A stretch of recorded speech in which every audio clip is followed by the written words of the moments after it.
Pakistan's most watching legal awareness YouTube channel.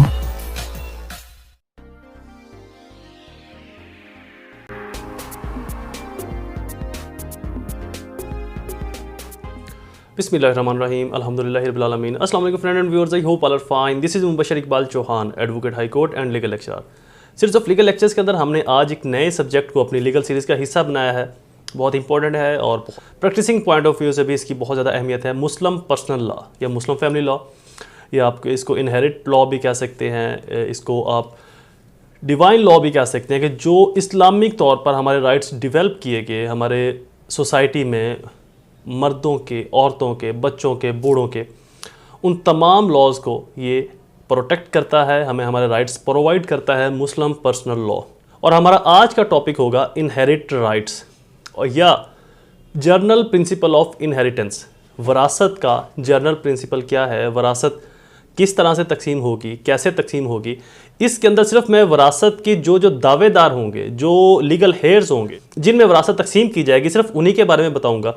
मज़ीद further इसके अंदर एक हम प्रोसीजरल लेक्चर भी अपडेट करेंगे जिसके अंदर वरासत का मुंतकिल करने का तरीक़ाकार, in case of death succession certificate क्या होता है, कैसे बनता है, इनके ऊपर हम फर्दर इस सीरीज़ के अंदर लेक्चर अपलोड करते रहेंगे। तो हमारा आज का लेक्चर सिर्फ ये कि वरासत की तकसीम के दावेदार कौन लोग हो सकते हैं, क्या सिर्फ औलाद ही हो सकती है या कोई और रिलेटिव्स भी होते हैं, अगर होते हैं तो कैसे, इल्लेजिटिमेट जो हराम के बच्चे हैं जो बग़ैर निकाह के पैदा होते हैं, क्या उनका विरासत में हक़ है, अगर है तो कितना, अगर नहीं तो क्यों। इन तमाम चीज़ों को आज हम डिस्कस करेंगे। लेक्चर स्टार्ट करने से पहले एज यूजुअल, अगर आप मेरे YouTube channel law and communication skills के ऊपर नए हैं, रेड बटन को क्लिक करके मेरे चैनल को सब्सक्राइब करना और साथ में ही बेल आइकन को प्रेस करके ऑल नोटिफिकेशन करना ना भूलें, ताकि ऐसे ही फर्दर तमाम इंफॉर्मेटिव लेक्चर्स आपकी एक्सेस में रहें और उनके नोटिफिकेशन आपको बर वक्त मिलते रहें। मजीद बरा मेरे लेक्चर्स की फ़ीस को पे करना ना भूला करें। मेरी फीस आपने 3 स्टेप के अंदर पे करनी है। फर्स्ट स्टेप कम से कम 10 रुपये डोनेट करने हैं, सेकंड स्टेप कम से कम 2 लोगों की अपनी हेल्प करनी है, और थर्ड स्टेप मेरे पेरेंट्स के लिए दुआ, अल्लाह ताला उनको सेहत तंदुरुस्ती अता फरमाए। शुरू करते हैं हमारा lecture, journal principle of inheritance. वरासत का जर्नल प्रिंसिपल क्या है, वरासत किन लोगों में तकसीम होगी अकॉर्डिंग इस्लाम। इसके आगे 2 डिवाइडेशन है, शिया और सुन्नी। लेकिन मैं एक चीज़ जिक्र करता चलूँ, मैं किसी भी स्कूल ऑफ थॉट का जिक्र नहीं करूँगा चूँकि एक बहुत ज़्यादा डिस्प्यूटेड मैटर है। उस फ़िरके के जो उलमा इकराम है कुछ और कहते हैं, उनकी बुक्स कुछ और कहती हैं, जो इल्म उन लोगों तक पहुंचता है जो उस फ़िरके से कनेक्टेड है वो कुछ और समझते हैं। तो इस तरह से मैं डिस्प्यूटेड बात नहीं करूंगा, जस्ट आपको सो एंड सो कह के फ़िरके का नाम बताऊंगा, फ़िरका जिक्र नहीं करूंगा कि ये शिया की तरफ से है या सुन्नी की तरफ से है। चूँकि जो बात आप सुन रहे हैं, हो सकता है अगर आप शिया हैं, आप सुन्नी हैं, या आप किसी और इनसे हटकर इनके जो फर्दर जो आगे इनकी इकसाम है उनमें से किसी फ़िरके से आप बिलोंग करते हैं, तो आपने उलमा इकराम से कोई बात सुनी होगी, उलमा इकराम ने बुक से जो बात सुनी उसको अपने तरीके से डिवाइड किया और आपको ये बात सही या गलत लगे। तो इसलिए मैं जस्ट सो एंड सो करके बात करूंगा, किसी फ़िरके का जिक्र नहीं करूंगा। बट जनरल इस्लामिक लॉ के अंदर जो इस्लामिक फैमिली लॉ है, मुस्लिम पर्सनल लॉ है, इसके अंदर 2 फ़िरके एग्जिस्ट करते हैं, उन्हीं के अकॉर्डिंगली इस थ्योरी को चलाया जाता है, सुन्नी स्कूल ऑफ थॉट और शिया स्कूल ऑफ थॉट। कौन सा फ़िरका क्या कहता है ये आपकी अपनी रिसर्च है, मैं जस्ट आपको बताऊंगा, किसी फ़िरके का नाम नहीं लूंगा। शुरू करते हैं हमारा लेक्चर। Interpretation of guardian. इसकी इंटरप्रिटेशन क्या है गार्डियन की, the term inheritance is refer when someone lawfully receive property upon the death of his relatives as his legal heirs even without a will. बगैर किसी वसीयत के, बगैर किसी स्टाम्प, इंतकाल, सेल परचेज के जो प्रॉपर्टी आप अपने बड़ों से लेते हो, आपकी तरफ मुंतकिल होती है। Importance of inheritance in Islam. Following the hadith show the importance of inheritance of Islam. हजरत अनस रज़ियल्लाहु तआला अन्हु रिलेटेड दैट द प्रॉफिट सल्लल्लाहु अलैहि वसल्लम सेड, ये हदीस है कि जो आपके पास है उसको अपनी आल औलाद में तकसीम करके जाएं जो अल्लाह ने आपको दिया है। Object of inheritance. Following are the object of inheritance under Islamic law. When a Muslim dies there are some duties which need to be perform of his heirs. अगर कोई मुस्लिम शख्स की डेथ होती है तो जो उसके लीगल हेयर्स होते हैं उनकी कुछ ड्यूटीज़ हैं कि प्रॉपर्टी जब उनमें तकसीम होगी उससे पहले कुछ काम उन्होंने करना होते हैं, फिर प्रॉपर्टी के वो हकदार बनते हैं, फिर प्रॉपर्टी उनमें तकसीम होगी उससे पहले कुछ ये काम उनको करना होते हैं। Funeral and burial expenses. जो शख्स मरता है उसकी तजहीज़ और तकफीन, उसका कफन, दफन, जनाजे का इंतज़ाम उसकी अपनी प्रॉपर्टी में से किया जाएगा। उसके बाद जो प्रॉपर्टी बचती है, क्लियरेंस ऑफ डेप्ट, उसने जितना भी कर्जा लिया होगा उसको क्लियर किया जाएगा। मतलब कि अभी प्रॉपर्टी औलाद में तकसीम नहीं हुई, उससे पहले ये 2 काम करना ज़रूरी है अकॉर्डिंग इस्लामिक लॉ। इसके बगैर प्रॉपर्टी तकसीम नहीं होती। बट आपने अगर किसी जनाजे के ऊपर आप जाते हो तो जब जनाजा पढ़ा जाता है तो उसके जो लीगल हेयर्स होते हैं उसकी औलाद में से वो ये ऐलान करवाते हैं कि जी अगर किसी ने इससे कुछ लेना देना है, पैसे लेने हैं हमारे जो है वो रिलेटिव से, तो वो हमसे रजू कर ले, हम उसको रिडसल करेंगे, हम उसको उसकी अमाउंट जो है वो वापस करेंगे। तो ये दो चीज़ों को इसेंशियली फुलफिल करना है। Third, determination of will. अब विल के ऊपर बहुत ज़्यादा कंफ्यूजन होती है कि विल कितनी दी जाए, क्या एक शख्स अपनी पूरी प्रॉपर्टी दे सकता है? इसके ऊपर कुछ लोगों का रिमार्क्स ये आते हैं कि जी हाँ दे सकता है, उसकी प्रॉपर्टी उसने अपनी मर्जी से कमाई है, जितनी मर्जी जहाँ मर्जी जिसको मर्जी दे। नो, ये हरगिज़ मतलब नहीं विल का। विल का मतलब क्या है, पढ़ लेते हैं इसको भी। It is a third important object of inheritance is that a will to be determined if it was made by the deceased during of his life time. जो मरने वाला शख्स है वो अपनी ज़िंदगी में कोई विल बना जाता है कि मेरी इस प्रॉपर्टी को फ़लाँ शख्स को, फ़लाँ अदारे को, फ़लाँ इंस्टीट्यूट को दिया जाए, but which can only be maximum of the 1/3 of property. Will maximum भी जो की जा सकती है, वसीयत मैक्सिमम भी की जा सकती है, प्रॉपर्टी किसी को मैक्सिमम भी जो दी जा सकती है वो 1/3। अगर उसकी 1/3 से मुराद ये नहीं कि वो अगर उसकी औलाद है, उसके बेटियां बेटे हैं, उसके लीगल हेयर्स हैं, उसकी बीवी है, उसके माँ बाप हैं, तो इस सूरत में 1/3 अगर उसका कोई भी वाली वारिस नहीं है, वो अकेला ही है, ना उसके कोई आगे ना पीछे को बचा, तो फिर ऐसी सूरत में अपनी तमाम जायदाद किसी को भी दे सकता है। बट अगर उसके लीगल हेयर्स मौजूद हैं तो विल 1/3 से ज़्यादा नहीं हो सकती। फॉर एग्जाम्पल, अगर उसकी प्रॉपर्टी 1 लाख रुपए की है और उसके बीवी बच्चे हैं तो वो मैक्सिमम 33,000 की विल कर सकता है, इससे ज़्यादा की विल नहीं कर सकता। मैक्सिमम 1/3 विल हो सकती है। Distribution of reminder property, it is a fourth basic object of the inheritance is that remainder of property of the deceased to be distributed among the relatives etc. legal heirs। जब property को distribute किया जाएगा तो उस शख्स के जितने भी लीगल हेयर्स हैं उन सबको खबरदार किया जाएगा, नोटिस दिया जाएगा, इतला दी जाएगी कि प्रॉपर्टी तकसीम होने वाली है या हो रही है, आप लोग भी आकर इसके अंदर अपनी शमूलियत को यकीनी बनाएं। प्रिंसिपल ऑफ इनहेरिटेंस, प्रिंसिपल क्या होंगे? सबसे पहला birth right.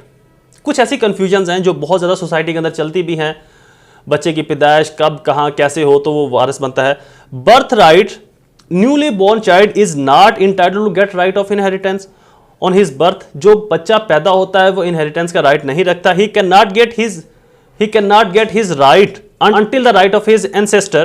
After the death of ancestor, he can become a legal heirs and is entitled to get a share of property of deceased. जो बच्चा पैदा होता है उस वक्त वो राइट नहीं रखता उस प्रॉपर्टी का, लेकिन जब उसके जो वारसान है जिसकी नस्ल से वो पैदा हुआ है, जब उसकी डेथ हो जाती है तो फिर उस प्रॉपर्टी के ऊपर उसका हक आ जाता है। ये बात फॉलो करके, यानी कि अगर आपकी शादी होती है और आपका बेटा या बेटी पैदा होती है तो जब वो पैदा होती है उस वक्त वो उस जायदाद के ऊपर हक नहीं रख रहे, लेकिन जब आप इवेंचुअली ऊपर चले जाते हो तो फिर जो आपकी औलाद है वो उस जायदाद की हकदार बन जाती है। उससे पहले ये जनरली अगर आप प्रोसीजर लॉ के अंदर आएंगे, आप कोर्ट कचहरी में आते हैं तो जब भी किसी जायदाद के मुतालिक केस फाइल करना होता है तो जिसके नाम पर वो जायदाद है वो करता है, उसका बेटा बेटी नहीं करते, उसका माँ बाप नहीं करते, जिसके नाम पर है वही केस फाइल करता है, वही उसका प्रोसीड करता है। क्यों? क्योंकि अकॉर्डिंग लॉ चाहे वो उसकी औलाद है वो उसको यूज करती है, उसको वैसे ही यूटिलाइज करती है प्रॉपर्टी को जैसे कि उनकी अपनी है, बट अकॉर्डिंग लॉ उस प्रॉपर्टी के ऊपर हक सिर्फ उस बंदे का है जिसके वो नाम पर है, उसके बच्चों का नहीं। हाँ, जब उसकी डेथ हो जाएगी तब उसके बच्चों के खुद ब खुद वो हकदार बन जाएंगे। हाँ, अगर वो अपनी जिंदगी में बच्चों को ट्रांसफर कर दे तब बच्चों का हक बन जाएगा, या किसी को सेल करे तब उसका हक। ये तो अंडरस्टूड लॉ है ना। फॉर एग्जाम्पल, ये मोबाइल मेरा है तो अब ये मेरी किसी की भी नस्ल में से, मेरे किसी खानदान में से किसी का नहीं होगा। अगर मैं इसको सेल कर दूं तो ये आपका हो जाएगा, मैं जिसको सेल करूंगा ये इसके ऊपर उसका हक हो जाएगा। लेकिन मेरे जाने के बाद जो मेरी प्रॉपर्टी बचती है, जो भी मेरे एसेट्स हैं, वो फिर मेरे लीगल हेयर्स के अंदर तकसीम किए जाएंगे। तो इस तरह से कोई भी प्रॉपर्टी जो जिसके नाम पर है उसी की होगी, उसी का हक होगा, उसकी औलाद बीवी बच्चों की नहीं होगी। बट उसके जाने के बाद या जब वो दस्तबरदार हो जाता है, वो स्टेप बैक कर जाता है, लाइक एक कंपनी है, ऐसे बहुत से लेक्चर्स हमारे कंपनीज के ऊपर अपलोडेड है, तो एक शख्स जब अपनी कंपनी से दस्तबरदार हो जाएगा, स्टेप बैक कर जाएगा, तो वो अपने कुछ नॉमिनल लिखवाता है, कुछ अपने वहां पर जिनको उसने ट्रांसफर करनी होती है ऐसे लोगों के नाम लिखवाता है, तो फिर वो ऑटोमेटिकली उन लोगों तक वो कन्वर्ट हो जाती है, वो लोग उसको कैप्चर कर लेते हैं। डॉक्ट्राइन ऑफ रिप्रेजेंटेटिव, रिप्रेजेंटेटिव की या रिप्रेजेंटेशन की डॉक्ट्राइन क्या है? Under this doctrine, if during the life time of any ancestor his legal heirs dies but leaves later heirs behind him, in this case such heirs will get entitled to receive the share of the property deceased as the representing as immediate generation। दो school of thought है यहाँ पर। एक school of thought ये कहता है कि अगर एक दादा है, उसका एक बेटा और फिर उसका एक बेटा, अगर ये बेटा जो इस दादा का बेटा है, सेकंड वाला जो बेटा है, ये इसकी डेथ हो जाती है, तो जो इसका बेटा है ये वाला छोटा सा पिद्दू सा, इसको जायदाद में से हिस्सा नहीं मिलेगा।